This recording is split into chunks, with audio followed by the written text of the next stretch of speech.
Let's take a moment and walk through kind of the process that a user would use if they were looking for an answer to a question and maybe they didn't quite find their answer, so they're going to actually ask a question. So I am signed in right now under a test account. As you can see, it's just called C-Test under a test account. So as a user, and I only have permissions like a user would have.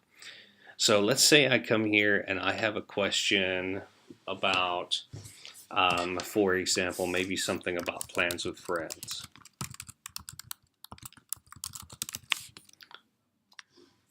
So just as an example, we're going to start with searching. And so let's say maybe I don't see the answer to the question here, and I want to ask a question.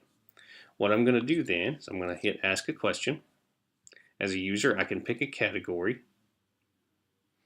So let's say, for example, it is a iPhone plans question. Since it's plans with friends, maybe that's what I would pick.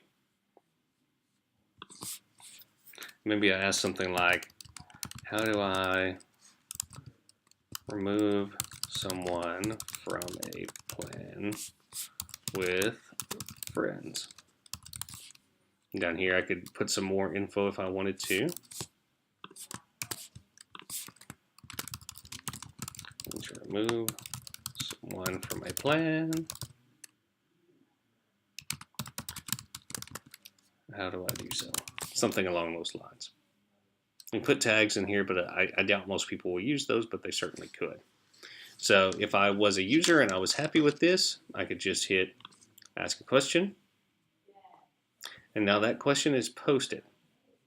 So that question is now posted in the forum and it is live and ready for someone to answer it. So that's how I would do that as a user. Now the other thing that happens if you're a user and this occurs is you get an email basically if someone does respond to this, and that email will have a link to it that will take you right back to this post so that you can take a look at the answer that someone left for you. You also get an email that just has kind of the URL to this thread itself so that you can come back to it anytime. So that's how a user would search, and then if they don't find their answer, post a question.